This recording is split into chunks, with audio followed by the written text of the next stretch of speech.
Our top story at this hour: in China's latest crackdown on Hong Kong's pro-democracy movement and independent media, Hong Kong police have charged 2 staff members from online pro-democracy news outlet Star News with sedition. According to media reports, police have charged outlet's 2 editors, Chong Poi Kuen and Patrick Lam.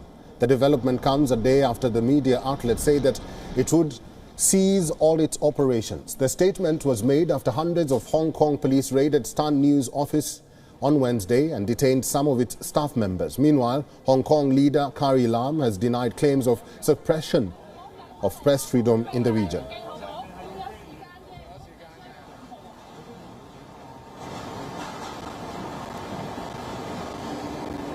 So these actions are law enforcement actions. These actions have nothing to do with so-called suppression of press freedom or suppression of democracy, as some will put it.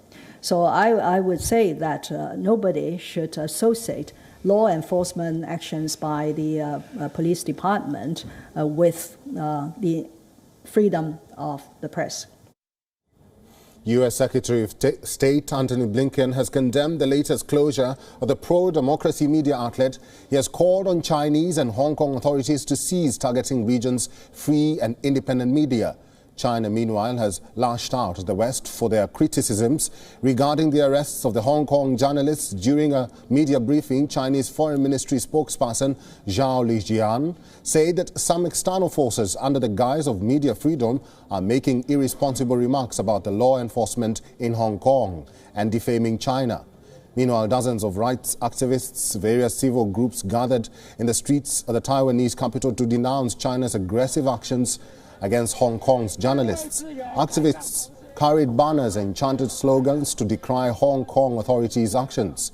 Since the imposition of the national security law, critics of the Chinese Communist Party have been repeatedly targeted by Hong Kong officials. Star News was one of the last pro-democracy media outlets in the region after the pro-democracy newspaper Apple Daily was forced to shut its doors earlier this year.